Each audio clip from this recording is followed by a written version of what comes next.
नमस्कार, मैं अर्जुन तुकाराम लाल, टीजीटी हिंदी जवाहर नवोदय विद्यालय बरपेटा असम। सबसे पहले मैं कक्षा 9वीं के सभी बच्चों का मैं हार्दिक स्वागत करता हूं और आज का जो महत्वपूर्ण टॉपिक है उस टॉपिक की तरफ हम आपको लेकर जाते हैं। इस टॉपिक का नाम है हमीद खां। कक्षा 9वीं संचयन भाग 1 का ये टॉपिक है। तो आज हम सीधा टॉपिक की तरफ चले जाते हैं और इस पाठ में क्या है, इस पाठ में मानवीय गुणों का दर्शन है। मानवता क्या होती है इसके बारे में लेखक ने हमें इस पाठ में बताया है। चलो, हमीद खां जब तक्षशिला के खंडहर को देखने के लिए चले जाते हैं, वहां एक उनको अलमस्त पठान मिल जाता है। उनके साथ उनकी दोस्ती किस प्रकार की होती है और एक दूसरे के साथ बातचीत में भारत के मुसलमान और हिंदू कैसे रहते हैं और पाकिस्तान में किस प्रकार का वातावरण है, इस वातावरण का जिक्र इस पाठ में आपको देखने के लिए मिलने वाला है। चलो सीधा पाठ की तरफ चले जाते हैं। तो हमीद खां इसके पोटेकाट द्वारा लिखा गया ये पाठ। तक्षशिला अब पाकिस्तान में है। अगर हम हमारा मैप देखते हैं पाकिस्तान में, इसका मतलब क्या है कि भारत पाकिस्तान विभाजन के पहले तो दोनों एक ही थे, लेकिन विभाजन होने के कारण अब वो तक्षशिला पाकिस्तान में चला गया है। देखिए, आगजनी, आग लगना, नीचे चित्र में मैंने दिखाया है कि किस प्रकार की आग लगी हुई है। इस प्रकार की आगजनी, आग लगी हुई थी कहां? तक्षशिला में। और ये न्यूज कहां आ गई? वर्तमान पत्र में। ये खबर किसने पढ़ी? इसके पोटेकाट मतलब लेखक ने। कौन सी खबर पढ़ी? तक्षशिला में आगजनी। पेपर में आता है ना, दिल्ली में बड़ी आग, दिल्ली में बड़ी इमारत को आग, ऐसे मुंबई में बड़ी इमारत को आग, कोलकाता में आग। इस प्रकार की जो बड़े शहरों की इस प्रकार की न्यूज खबर आती है, वैसे ही मुझे हमीद खां याद आया। जैसे ही तक्षशिला में आगजनी बोलते ही लेखक को किसकी याद आ गई? हमीद खां की याद आ गई। मैंने भगवान से विनती की, हे भगवान, मेरे हामिद खां की दुकान को आगजनी से बचा लेना। देखिए, ये जो शब्द है ना, कितनी आत्मीयता है इस शब्द के अंदर। हाँ, इतनी आत्मीयता। ये देखिए, दोस्त बनने के बाद की आत्मीयता है। जब लेखक पौराणिक खंडहर देखने के लिए तक्षशिला गए थे और वहां जो पठान के साथ उनकी दोस्ती हो गई थी, तो इसकी जिक्र हम आगे करने वाले हैं। तो दुकान को इस आगजनी से बचा लेना, इस प्रकार की प्रार्थना लेखक ने भगवान से की है। तो चलो देखते हैं कि लेखक ने इस प्रकार की प्रार्थना क्यों की है। तो इसका आंसर हमें आगे पाठ में देखने के लिए मिल जाएगा।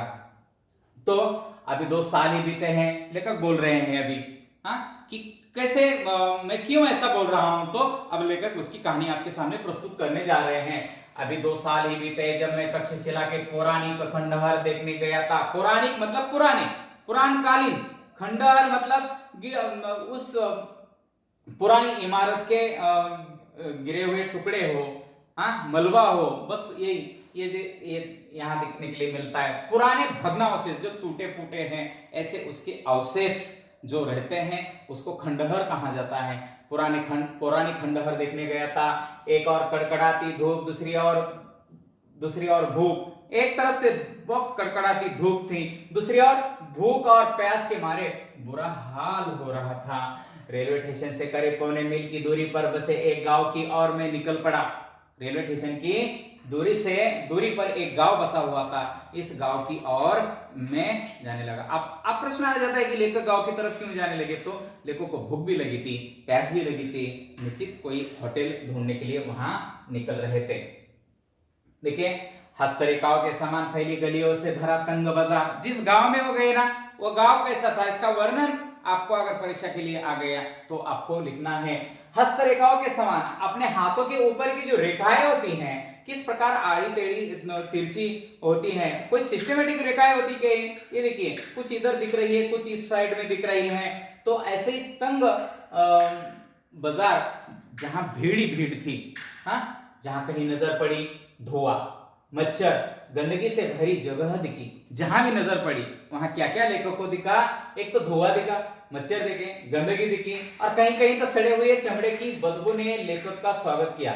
लंबे कद के पठान अपनी सहज अलमस्त मस्त में, मतलब कोई चिंता ही नहीं है, ठीक है नहीं, अलमस्त चाल में चलते एक नजर आ रहा था। देखिए, प्रश्न आएगा, लेखक ने जो गांव देखा था उस गांव का वर्णन कीजिए, या लेखक ने बाजार देखा था उस बाजार का वर्णन कीजिए। इस प्रकार का प्रश्न जब आपको आएगा तब तो आप इसका आंसर लिख सकते हैं। देखिए चारों तरफ चक्कर लगा लिया पर अभी तक कोई होटल नजर नहीं आया। मन में विचार आया इस गांव में होटल की जरूरत क्या है कि नहीं।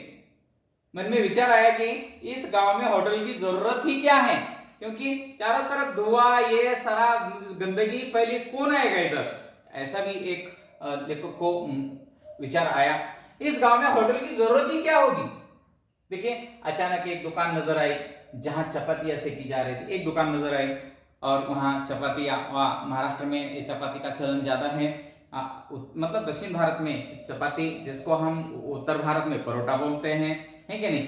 चपातियां न सेकने सौंधी महक, मेरे पांव अपने आप उस दुकान की ओर मुड़ गए। अपने अनुभव से मैंने जान लिया कि परदेश में मुस्कुराहट ही रक्षक और सहायक होती है। अंडरलाइन करके लेना क्योंकि बहुत महत्वपूर्ण लाइन है कि मैंने अपने अनुभव से जान लिया था कि परदेश में मतलब अपना देश छोड़ के दूसरे क्षेत्र में जहां भी जाएंगे वह हमारे लिए परदेश रहेगा।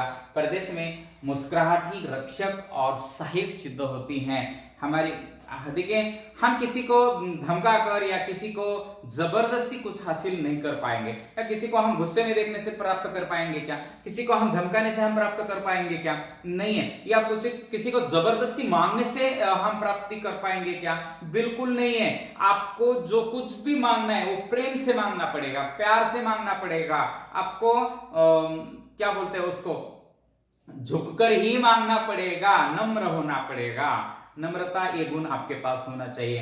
तो ये मुस्कुराहट मतलब आपके चेहरे पर अगर जो मुस्कुराहट है, अगर आप नम्र है तो आपकी वहां रक्षा भी होती है। अगर कोई मारने के लिए भी आ गए ना, हम हाथ जोड़ के उसके सामने खड़े रहिए, कितना मारेगा, नहीं मारेगा।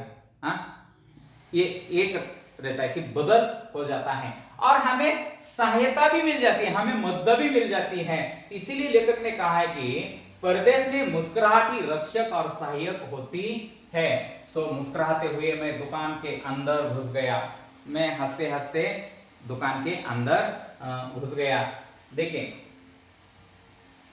एक आधी उम्र का 50 साल हो गए होंगे, आधी उम्र का पठान अंगठी के पास जहां चपातियां सेकी जा रही थी ना, वहां जो अंगठी जिसमें आग जलाते हैं हम, हाँ जिसमें आग जलाते हैं उसको क्या बोलते हैं, अंगठी बोलते हैं, के पास सिर झुकाए चपातियां बना रहा था। जो ही मैंने दुकान में प्रवेश किया वो अपने हथेली पर रखे आटे को बेलना छोड़कर मेरी ओर घूर घूर कर देखने लगा। मैं उसकी तरफ देखकर मुस्कुरा दिया। बस लोग हमारी तरफ अगर गुस्से में देखते हैं, हम अगर हंसते हुए देखते हैं तो निश्चित उसका गुस्सा शांत हो जाता है। तो मैं उसकी तरफ हंसते हुए मुस्कुराते हुए देखने लगा। फिर भी उसके चेहरे के हाव भाव से कोई परिवर्तन नजर नहीं आया। वो बेपरवाही मतलब मेरी परवाह किए बिना वो देखता ही जा रहा था, और वो भी तीखी नजर से, हाँ तीखी नजर से देख रहा था। मुझे देखते ही जा रहा था, निहारे जा रहा था। निहारना मतलब देखना, तीखी नजर मतलब पूरी तरह से देखना कि मतलब एकदम बारीकी से देखना कि कौन है, क्या है, ये नया तो दिख रहा है, कैसे आया है, क्या, बहुत सारे प्रश्न उसके मन में होंगे और वो मुझे देखते ही जा रहा था। बस खाने को कुछ मिलेगा, मैंने ही धीमी आवाज में पूछा, खाने को कुछ मिलेगा, चपाती और सालन है, वहां बैठ जाइए। उसने इशारा करते हुए एक बेंच की तरफ इशारा करते हुए मुझे कहा। मैं बेंच पर बैठकर रुमाल से हवा करने लगा। बहुत गर्मी थी। मैं दुकान के भीतर झांक कर देखना ऐसे ऐसे करने देखता ही आदमी है क्या नहीं, झांक कर देख लिया कि अंदर क्या, मुझे होटल जैसा तो कुछ लग नहीं रहा है, तो देख लिया। बेतरतीबी, एकदम अस्ता व्यस्त, कोई सिस्टमेटिक नहीं है। ऐसे लिपा हुआ आंगन दिख रहा था, धूल से सनी दीवारें दिख रही थी। एक कोने में खाट पड़ी हुई थी जिस पर एक दड़ियल का मतलब दाढ़ी वाला, और दाढ़ी वाला बुड्ढा गंदे तकिए पर कोहनी टेके हुए हुक्का पी रहा था। हुक्का मार, ऐसा नहीं है, हुक्का पी रहा था। और हुक्के की गुड़गुड़ाहट में उसने अपने आप को ही नहीं बल्कि सारे जहां को भुला रखा था। मतलब एकदम नशे में फुल था, बस नशा हो गई थी उसे। उसे कोई आ गया क्या है, उसे चला गया क्या है, उसका मतलब कोई लेना देना नहीं था। देखिए, नशा करना एकदम गलत है, कोई भी इस नशे की तरफ मत जाइए। यहाँ हुक्के की बात आ गई है तो जरूर आप सोचते हैं ये हुक्का क्या है, उसके बारे में वर्णन यहाँ करना कोई उचित बात भी नहीं है। जो नशा करते हैं वो हुक्का पीते, कोई बीड़ी पीता है, कोई सिगरेट पीता है, लेकिन ये सब अपने सेहत के लिए ठीक भी नहीं है। भाईजान, आप कहाँ के रहने वाले हैं? चपाती को अंगारे पर रखते हुए उस अधेड़ उम्र के पठान ने पूछा, लेखक को पूछा कि आप कहाँ के रहने वाले हैं? भाईजान, आप कहाँ के रहने वाले हैं? उस चपाती को अंगारे पर रखते हुए उस अधेड़ उम्र के पठान ने पूछ लिया कि आप कहाँ के रहने वाले हैं। तो निश्चित इस प्रकार की पूछताछ होती है, और इस पूछताछ के बाद हम देखते हैं कि उसके बाद लेखक और हामिद खां की दोस्ती कैसी होती है। ये अगर दोस्ती देखना है तो निश्चित इस पाठ का जो दूसरा भाग है, दूसरा एपिसोड है, आपको देखना बहुत ही आवश्यक है। तो आपको दूसरा एपिसोड कल की ताशिका में देख सकते हैं। तो तब तक इसके ऊपर बना हुआ एक होमवर्क है, होमवर्क कर सकते हैं। लेखक ने जो गांव देखा था उसका वर्णन कीजिए, किस प्रकार का गांव था। लेखक ने पठान का वर्णन कैसे किया है, ये भी वर्क ये देखें। लेखक को कौन से प्रदेश की यात्रा पर गए थे? तक्षशिला में गए थे। प्रदेश में मुस्कुराहटी रक्षक और सहायक कैसे होती है? अभी अभी बताया। इस प्रश्न के उत्तर दीजिए और तुरंत ही उसके बाद जो दूसरे दिन जो हम पाठ पढ़ाएंगे वो पाठ को भी आप देख सकते हैं। तब तक के लिए मैं आपको बहुत बहुत धन्यवाद देता हूं।